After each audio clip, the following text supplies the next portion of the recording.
You think preparation makes you powerful? That was your first error. While you're perfecting your approach, someone else is already in the room. While you're rehearsing your words, they're speaking with conviction. While you're waiting for the perfect moment, they're creating it. And by the time you feel ready, the opportunity has already chosen someone who didn't need to be. The world doesn't reward the most qualified. It rewards the most decisive. And if you're still believing that merit alone will elevate you, you're playing a game that ended decades ago. Power isn't earned through patience, it's seized through action. The moment you hesitate is the moment you become irrelevant. Look at every person who has what you want. They didn't wait for permission. They didn't overthink the variables. They moved when movement felt uncomfortable, spoke when their voice wasn't steady, and claimed space before they felt worthy of it. That discomfort you're avoiding? That's where power lives. Niccolo Machiavelli understood this centuries ago. He who neglects what is done for what ought to be done sooner affects his ruin than his preservation. While you're calculating what should happen, others are making things happen. While you're planning the perfect strategy, they're executing imperfect ones and winning. The brutal truth is this: your hesitation isn't wisdom. It's fear dressed as prudence. It's not protecting you from failure. It's guaranteeing irrelevance. Every second you spend in analysis paralysis is a second someone else uses to advance past you. Not because they're better, but because they refuse to be paralyzed by perfection. You've been conditioned to wait, to seek approval, to make sure everyone's comfortable before you make your move. But comfort is the enemy of influence. The people who shape outcomes don't wait for consensus. They create it. They don't ask for the floor, they take it. And they don't apologize for their presence, they command it. The difference between leaders and followers isn't intelligence, talent, or even skill. It's the willingness to act without complete information, to speak without perfect words, to move without guaranteed outcomes. While others are still debating the risks, true strategists are already adapting to the results. Your hesitation signals doubt to everyone around you, and doubt is contagious. When you don't trust your own instincts, why should anyone else? When you pause before every statement, you're not showing thoughtfulness, you're broadcasting uncertainty. And uncertainty doesn't inspire confidence. It inspires replacement. The room is always watching. The moment is always deciding. And the longer you wait to claim your position, the more convinced everyone becomes that you don't deserve one. Your hesitation is costing you more than opportunities. It's rewiring your identity. Every time you pause instead of proceeding, you're training yourself to be secondary. You're reinforcing the neural pathways that make delay feel natural and action feel foreign. What started as careful consideration has become a prison of perpetual preparation. You're not being strategic, you're being stagnant. Watch what happens when you hesitate in conversations. Others fill the silence. They assume the leadership role you vacated through delay. They make the decisions you were too slow to claim. And gradually you become the person others talk around not to. Your input becomes optional because your presence lacks authority. This pattern extends beyond communication. In career advancement, the positions go to those who express interest immediately, not those who deliberate for weeks. In relationships, connection flows toward confidence, not contemplation. In every domain where influence matters, speed of decision trumps perfection of analysis. The illusion is that more time leads to better choices. But time without action only breeds more doubt. The variables you're analyzing will change. The information you're gathering will become obsolete. The perfect moment you're waiting for will never arrive, because perfection is paralysis disguised as preparation. Meanwhile, your competitors aren't cursed with your need for certainty. They're making moves based on incomplete data and adjusting course as needed. They're building momentum while you're building spreadsheets. They're gaining influence while you're gaining anxiety about whether you're making the right decision. Hesitation doesn't just delay success, it teaches the world to function without you. When you consistently opt out of immediate decision-making, others learn not to wait for your input.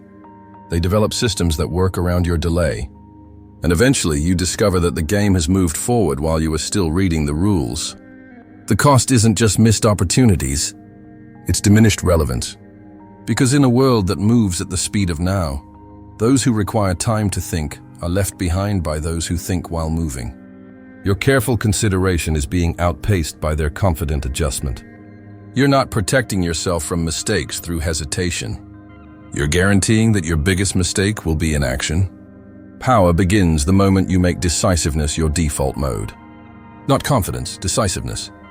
Because confidence can be faked, but decision-making under pressure reveals true character. And the world responds to men who choose quickly and adjust efficiently. Most people approach decisions like negotiations with themselves. They weigh pros and cons endlessly, seek input from everyone, and hope for clarity that never comes. But strategists understand that decision-making isn't about finding the perfect choice. It's about making any choice work. The power isn't in being right. It's in being definitive. When you make decisiveness your default, you're not trying to eliminate mistakes. You're eliminating the paralysis that prevents action. Because a quick decision with course corrections always outperforms perfect analysis with no execution. Movement generates information. Stillness generates anxiety. Start with small decisions. The restaurant choice. The route home. The meeting approach. Don't deliberate. Choose. Choose quickly, choose confidently, and observe what happens. Not to the outcome, to your energy. Notice how decision-making without hesitation changes your internal state. You stop being a prisoner of variables and become a master of momentum. In conversations, this translates to immediate responses. When someone asks for your opinion, give it. Don't hedge, don't qualify, don't soften. Speak as if your perspective is the conclusion the room has been waiting for. Even if you're not certain, be definitive. Certainty is created through expression, not contemplation. Watch how others respond when you eliminate hesitation from your communication. Your words carry more weight because they carry no doubt.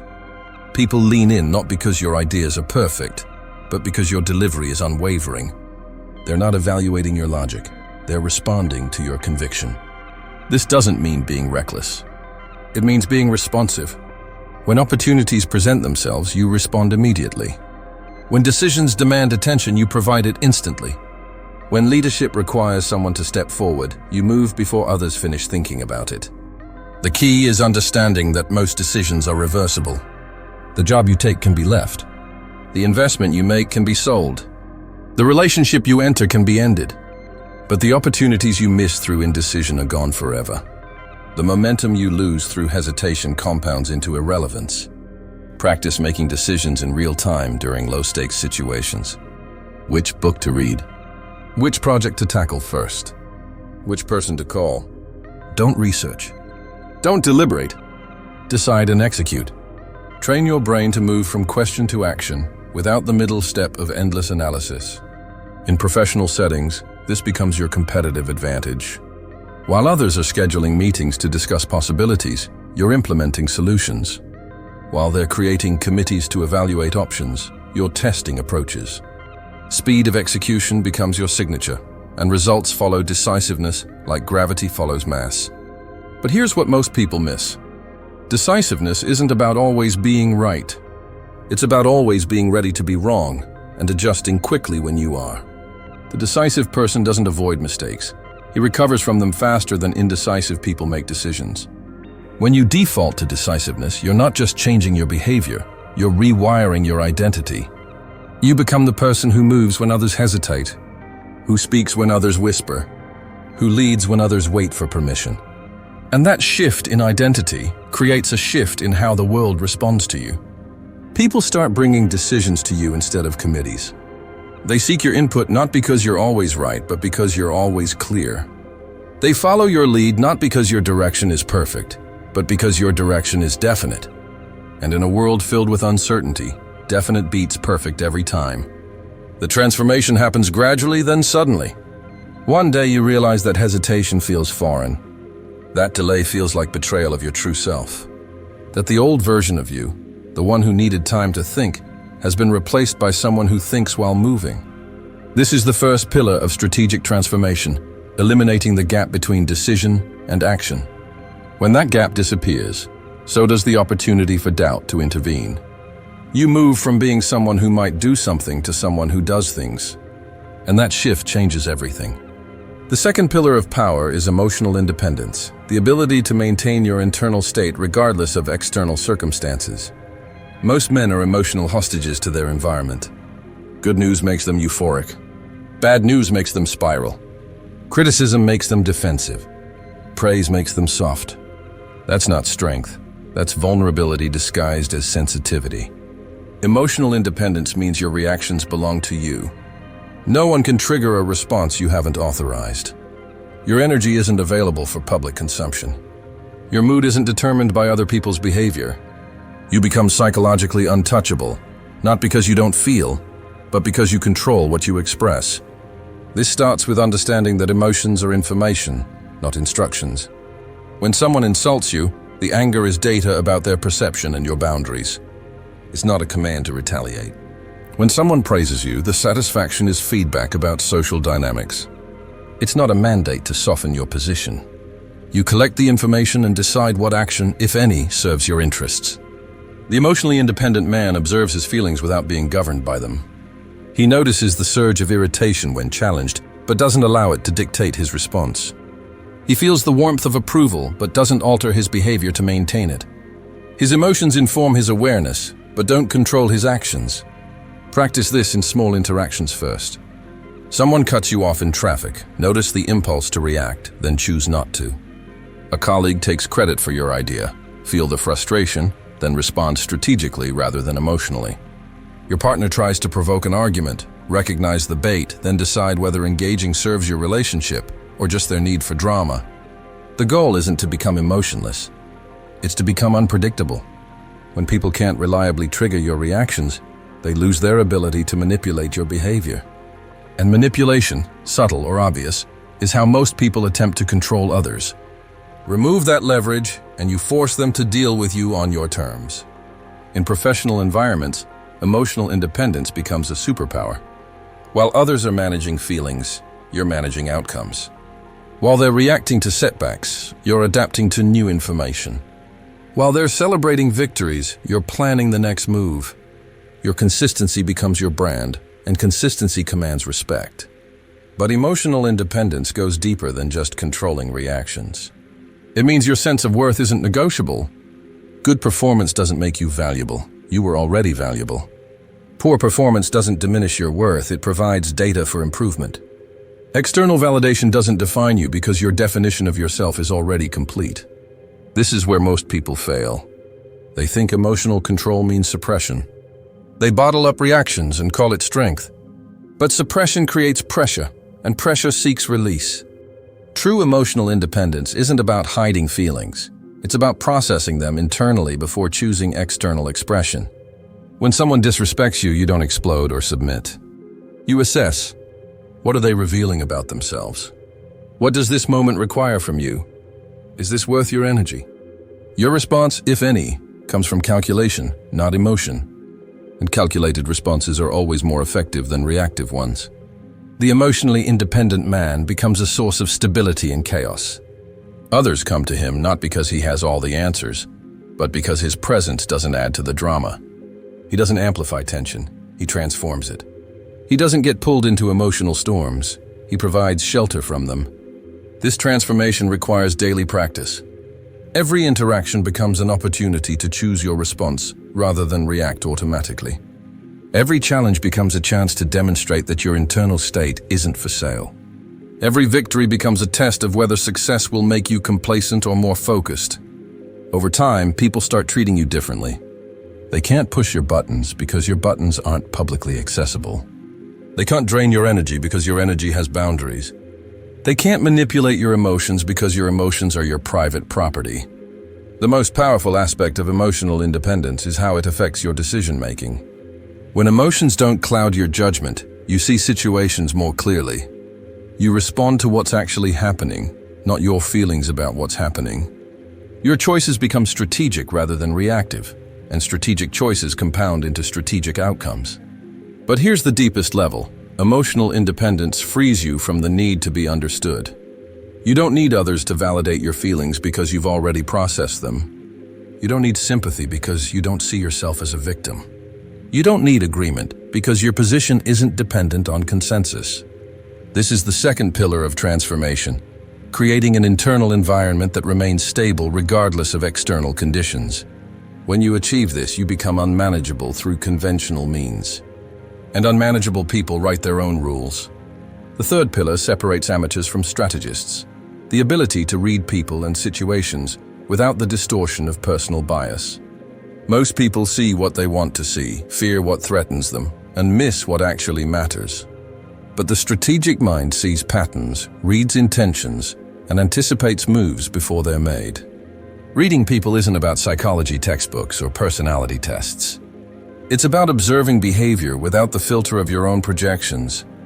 When someone speaks, you're not just hearing their words, you're noticing their timing, their tone, their body language, and most importantly, what they're not saying. The space between stated intention and revealed behavior is where truth lives. Start with baseline observation. How does this person normally act when relaxed? What changes when they're under pressure? What patterns emerge when they want something versus when they're being generous? Most people are incredibly predictable once you understand their core drivers. But you can't see those drivers if you're too busy managing your own reactions to their behavior. The key is developing emotional neutrality during observation. When someone criticizes you, don't just feel the sting. Notice their body language, their word choice, their timing. Are they genuinely trying to help? Or are they positioning themselves above you? Are they addressing a real issue, or are they deflecting from their own insecurity? The criticism might be valid, but the intention behind it tells you how to respond. Watch for inconsistencies between what people say and what they do. The colleague who claims to support your promotion but never mentions your achievements in meetings. The friend who says they want you to succeed but consistently discourages your ambitious moves. The partner who claims to trust you but monitors your behavior constantly. These inconsistencies reveal true priorities, not stated ones. In negotiations, and every interaction is a negotiation, read the room before you speak.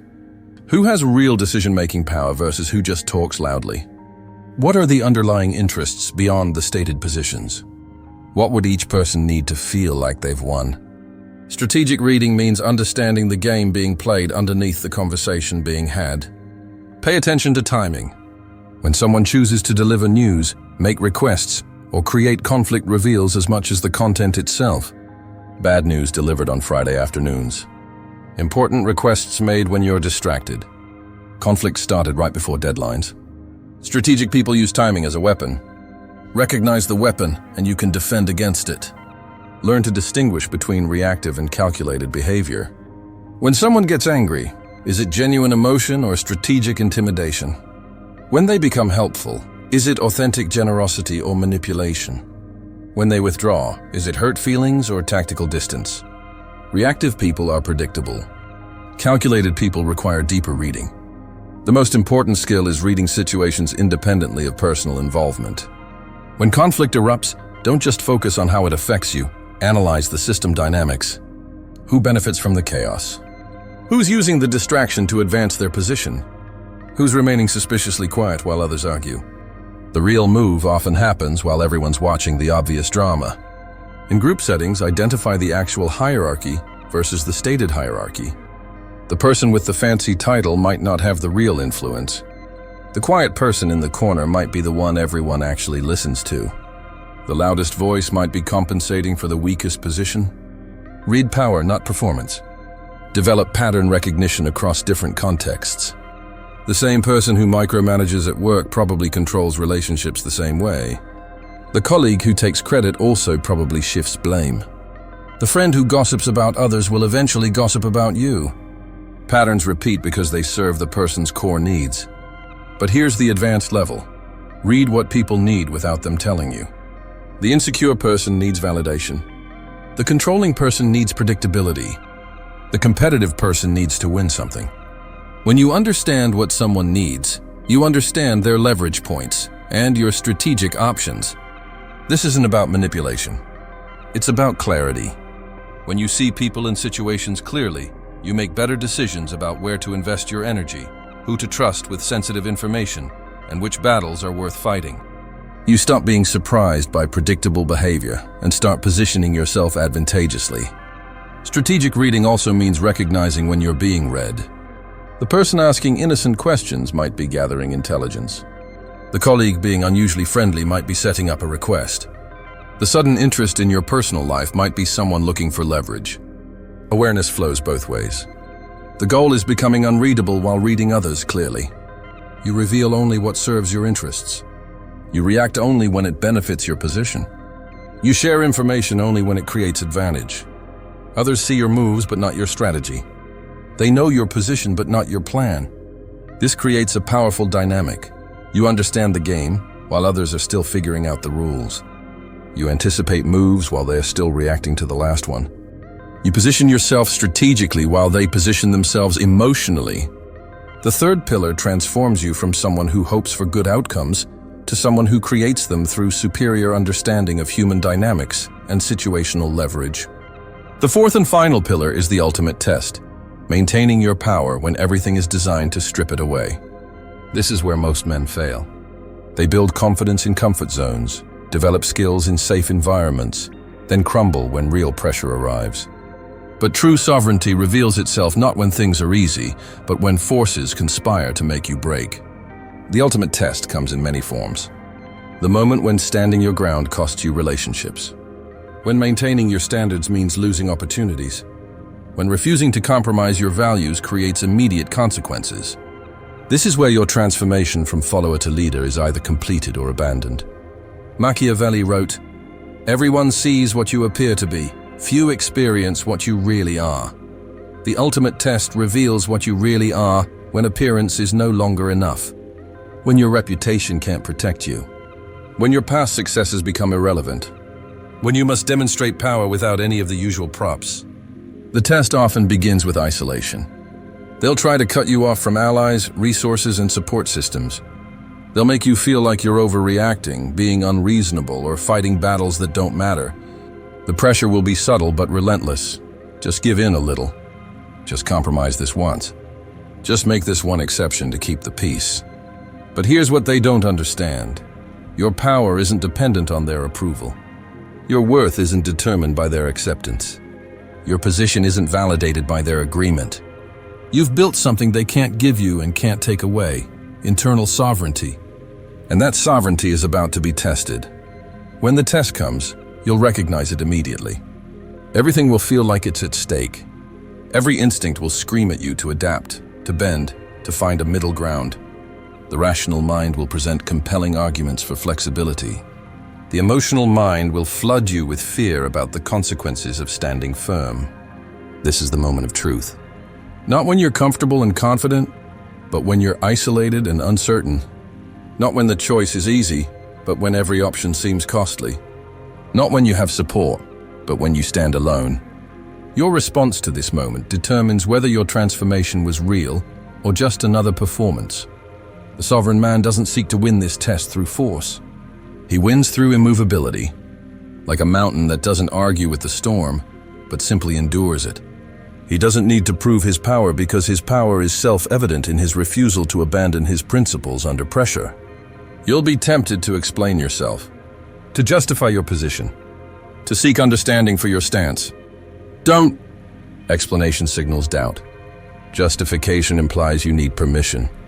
The sovereign man's position is self-evident. He doesn't debate his worth. He demonstrates it through unwavering commitment to his standards. The test will escalate. They'll increase the pressure, raise the stakes, multiply the consequences. They'll use everything they know about you, your fears, your desires, your relationships, as leverage to break your resolve. This isn't personal. It's systematic. Power always tests power to determine which is real. But here's the secret. The moment you prove you can't be broken is the moment you become unbreakable. Not just in this situation, but in all future situations. Because you've demonstrated to yourself and others that your power comes from within, not from circumstances. That your strength isn't dependent on favorable conditions. The ultimate test reveals the difference between developed power and natural power. Developed power crumbles under extreme pressure because it was built on external foundations. Natural power emerges under pressure because pressure reveals what was always there, your essential nature as someone who cannot be conquered. During the test, you'll discover resources you didn't know you possessed. Clarity that cuts through confusion. Calm that remains steady in chaos. Strength that doesn't depend on feeling strong. These aren't new capabilities. They're authentic aspects of your character that only emerge when everything else is stripped away. The most profound part of this test is recognizing that you don't need to win in the conventional sense. You don't need others to acknowledge your victory. You don't need external validation of your position. The victory is internal, the knowledge that you remain true to yourself when everything demanded that you change. When the test concludes, and it will, you'll notice something remarkable. The people who pressured you will treat you differently. Not with anger or resentment, but with a kind of grudging respect. They may not like your position, but they can't deny your character. And character, once demonstrated under extreme pressure, commands a different kind of authority. This is the completion of your transformation. You're no longer someone who hopes to have power. You're someone who embodies it so completely that external circumstances can't diminish it. You've become what philosophers call truly free, someone whose essential nature isn't subject to external control. The ultimate test doesn't just prove your sovereignty, it establishes it permanently. Because once you've demonstrated that you can't be broken, you'll never need to demonstrate it again. Your presence will carry the quiet authority of someone who has been tested and remained unshaken. This is the fourth pillar, the integration of all your development into unshakable character that maintains itself regardless of external conditions. When you reach this level, you don't just have power, you are power. The path from hesitation to authority isn't a journey of addition, it's a process of subtraction. You don't gain power by acquiring more skills, more knowledge, or more approval. You claim power by eliminating everything that makes you manageable by others. You subtract the need for validation. You eliminate the compulsion to explain yourself. You remove the habit of seeking permission. You delete the program that makes external circumstances more important than internal resolve. What remains isn't the improved version of who you were, it's who you always were beneath the conditioning. Machiavelli understood this centuries ago. He wrote, "Since love and fear can hardly exist together, if we must choose between them, it is far safer to be feared than loved. Not because fear is better than love, but because respect is more reliable than affection. And respect comes to those who demonstrate they cannot be moved by convenience or pressure." The man who completes this transformation doesn't need to announce his power. Others feel it in his presence. They sense it in his stillness. They recognize it in his refusal to react to their attempts at manipulation. He doesn't control through force, he influences through immovability. You're no longer the man who waits for the right moment. You create moments. You don't seek opportunities, you generate them. You don't hope for respect. You command it through consistency of character. And you don't ask for space, you expand into it naturally. This isn't the end of your development. It's the beginning of operating from an entirely different foundation. Every situation you encounter will be filtered through this new framework. Every decision will be made from sovereignty rather than scarcity. Every interaction will demonstrate what you've become rather than what you're trying to prove. The world needs men who cannot be bought, bent, or broken. Men who hold the line when others compromise. Men who speak truth when others trade in comfortable lies. Men who demonstrate that power comes from character, not circumstances. You now have the framework. You understand the principles. The transformation begins now. Continue connected with this channel for the advanced strategies that will cement this foundation into unshakable authority. The question isn't whether you can do this. The question is whether you will